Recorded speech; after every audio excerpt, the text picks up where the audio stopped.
Baik, assalamualaikum warahmatullahi wabarakatuh. Kembali lagi berjumpa di channel YouTube saya Nurul Nikmah. Kali ini saya akan membahas tentang mata kuliah obstetri dengan sub pokok bahasan penyakit dan kelainan yang dipengaruhi dan mempengaruhi kehamilan.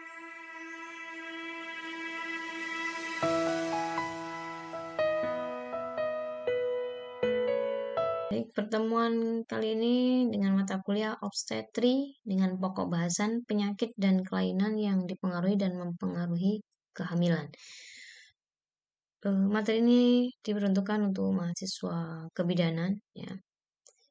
Jadi nanti kita breakdown pokok bahasan apa saja yang akan kita bahas, yaitu bahan kajiannya: 1. Penyakit dan kelainan alat kandungan. Yang kedua, penyakit kardiovaskuler. Yang ketiga, penyakit darah. Yang keempat, penyakit saluran pernafasan. Yang kelima, penyakit traktus digestifus, hepar, dan pankreas. Itu adalah nanti di pertemuan pertama, yaitu di pokok bahan kajian 1 sampai dengan 5. Untuk bahan kajian 6 sampai 11, yaitu 6 penyakit ginjal, 7 penyakit endokrin atau diabetes mellitus, ya. Ke-8 penyakit menular, ke-9 penyakit TORCH, yang ke-10 defisiensi ferrum, yang ke-11 sistema lupus erythematosus. Di sini nanti akan kita bahas di pertemuan kedua, ya. Baik, kita bahas untuk pertemuan pertama atau part 1 kali ini, penyakit dan kelainan alat kandungan. Kajian yang pertama yaitu penyakit dan kelainan alat kandungan. Kita ketahui bahwa alat kandungan merupakan organ reproduksi yang mempengaruhi baik kehamilan maupun persalinan. Saya breakdown di sini penyakit dan kelainan alat kandungan. Nanti kita bahas tentang perineum, vulva, dan vagina. Ya, secara anatomi sudah dibahas di materi-materi sebelumnya di kebidanan tentunya. Baik, kita bahas perineum. Contohnya di sini ada perineum yang kaku, tidak elastis, dan perineum yang sempit.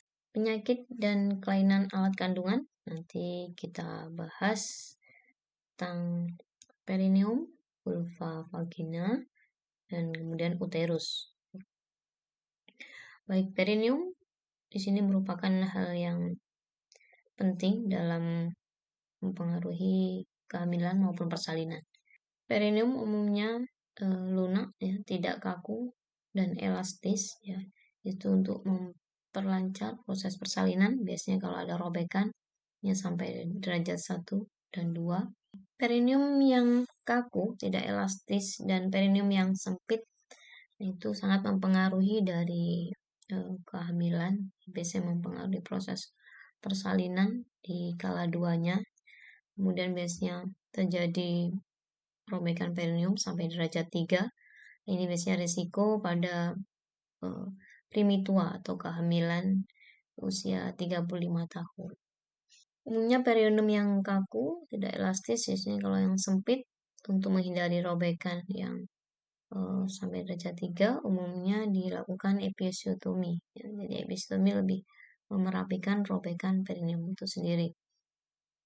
Baik, kita ke vulva dan vagina. Di sini ada kelainan atau penyakit yang mempengaruhi kehamilan dan persalinan di sini. Bisa penyampitan vulva vagina, ada septum vagina, varises, edema, hematom, dan peradangan kista, dan adanya kista di vagina. Adanya penyempitan vulva di sini karena akibat ada perlengketan dan parut akibat dari peradangan persalinan yang lalu. Kemudian ada septum vagina atau sekat vagina. Di sini tidak menghalangi terjadinya koitus, namun di sini sangat mempengaruhi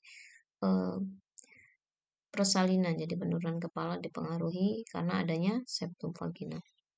Baik, kemudian adanya varises baik di vulva maupun vagina, mungkin ada di rektum juga. Nah, ini biasanya ada efeknya di persalinan, ya. Jadi perdarahan baik sedikit maupun besar jika pembuluh darah tersebut mengalami pecah, ya. Kemudian adanya edema pada vulva di sini bisa mempengaruhi janin persalinan, ya persalinan lama karena ada penumpukan cairan di situ. Itu disebut edema. Kemudian hematoma, perdarahan atau hematoma di sini bahwa pembuluh darah ini bisa membesar atau melebar. Di sini baik berada pada rongga panggul maupun di luar panggul. Hal ini menyebabkan anemia pada kehamilan dan bisa menyebabkan shock. Ya. Kemudian peradangan. Peradangan dapat berupa vulvitis, vaginitis, atau vulvovaginitis. Di sini dapat kita jumpai contoh infeksi yang spesifik, misalkan sifilis, gonore, dan penyakit lainnya yang bisa mempengaruhi kehamilan maupun persalinan itu sendiri, yang dengan efek baik pada ibunya maupun pada anaknya. Kemudian kista vagina, baik adanya kista dan vagina, baik ukuran kecil maupun sedang maupun besar, di sini bisa mempengaruhi di kehamilan, yaitu adanya hubungan koitus dan mempengaruhi proses persalinan.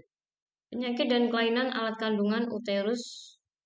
Tadi kita bahas kelainan kongenita. Ya.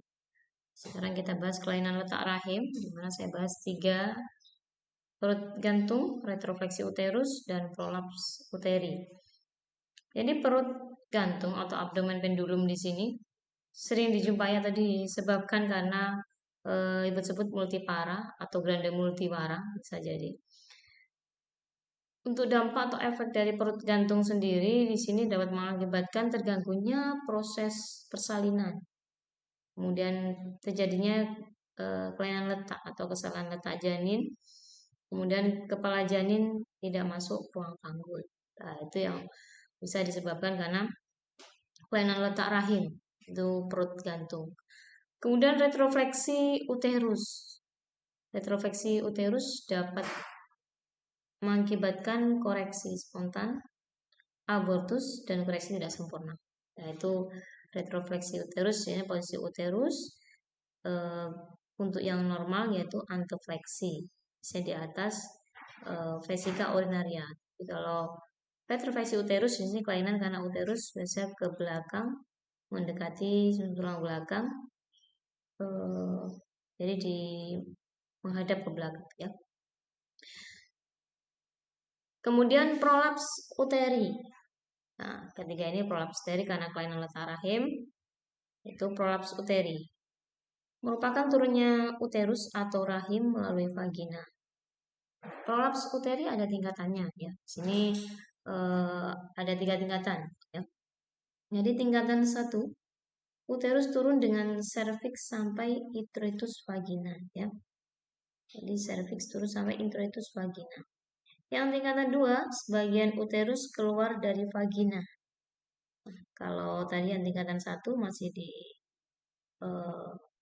introitus vagina, tapi kalau tingkat 2, jadi sebagian uterus sudah keluar dari vagina.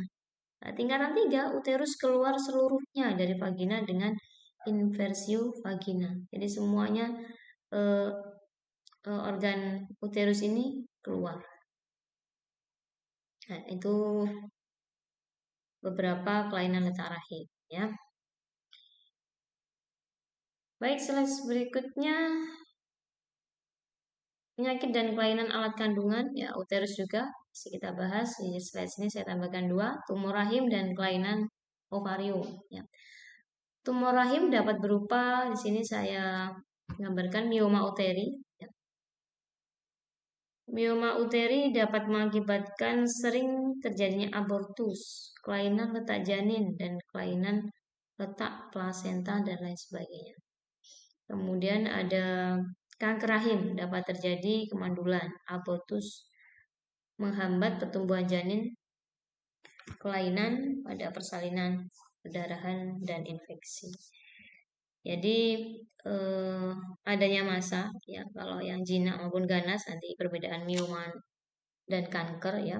Yang jelas di sini adanya massa tersebut dapat menyebabkan beberapa dampak, ya. Kemudian kelainan ovarium, tumor ovarium. Nah, ovarium merupakan tempat paling banyak ditumbuhi tumor.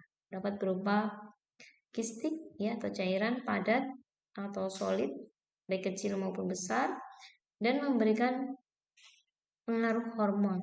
Ya. Ada tumor yang besar di ovarium ini bisa menghambat pertumbuhan janin, ya. Bahkan bisa menyebabkan abortus, partus prematurus, ya, atau kelainan letak pada janin dan lain sebagainya. Kemudian kita masuk ke poin 2, subpokok bahasan yang kedua, penyakit kardiovaskuler. Penyakit kardiovaskuler atau sering disebut dengan penyakit jantung, ya. Penyakit kardiovaskuler dapat dijumpai pada wanita hamil maupun tidak hamil. Kehamilan dapat memperberat penyakit jantung, bahkan dapat menyebabkan kayak jantung atau dekompensasi kordis. Pengaruh kehamilan terhadap penyakit jantung di sini bisa menyebabkan hipervolumia pada kala 2 yang memerlukan kerja jantung yang ekstra, ya.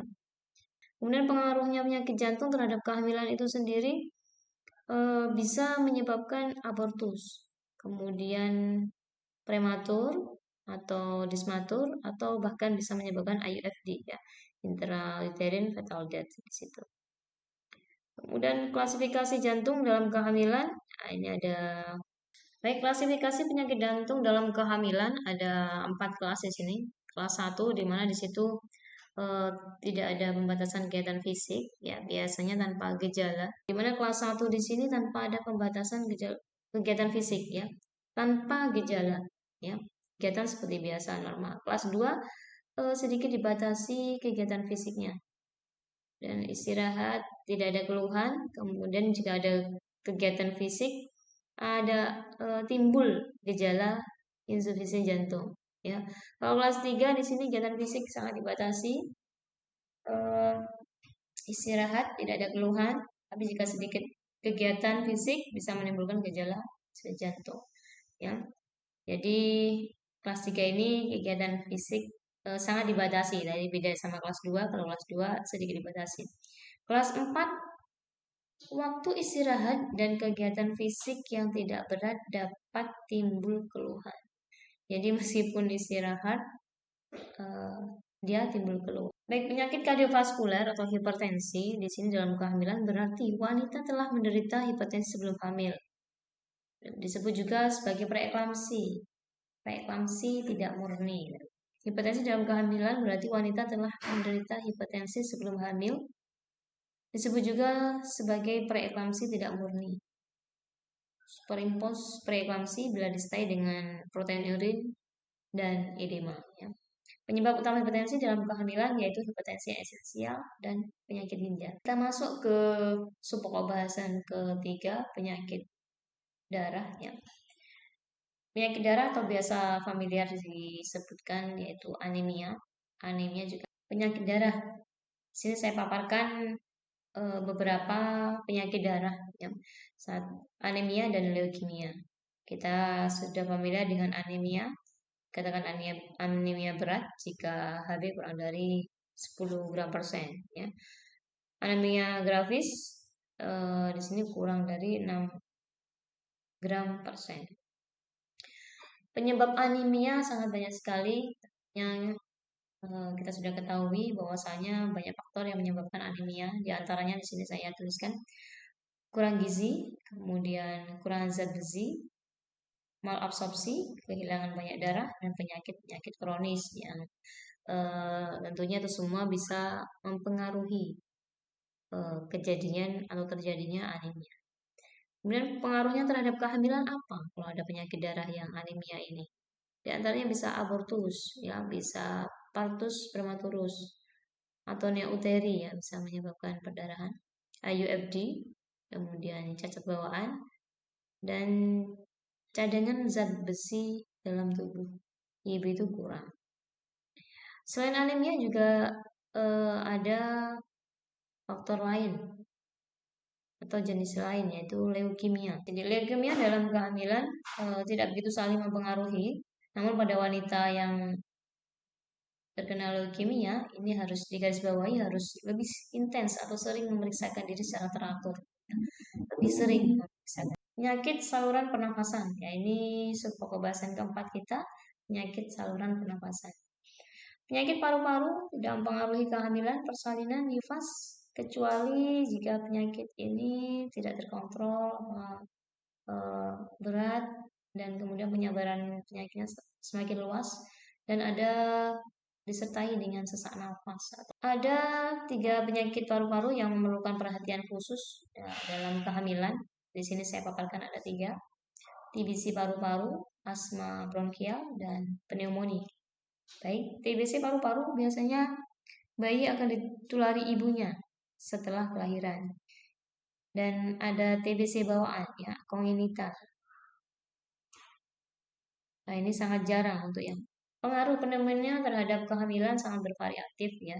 Ya, jadi di sini efek yang didapatkan eh, pengaruh ini adalah meningkatnya kejadian abortus dan kelahiran prematur, jadi dengan berat badan lahir rendah dan hipoksia. Baik, kita masuk ke subpokok bahasan kelima, yaitu penyakit traktus digestivus, hepar, dan pankreas. Kita bahas nanti ada saluran pencernaan, hepar, dan pankreas. Baik, saluran pencernaan yang perlu diperhatikan yaitu biasanya eh, pada ibu hamil jadi hipersaliva. Oleh karena itu, pada saat hamil dianjurkan untuk tetap menjaga kebersihan mulut.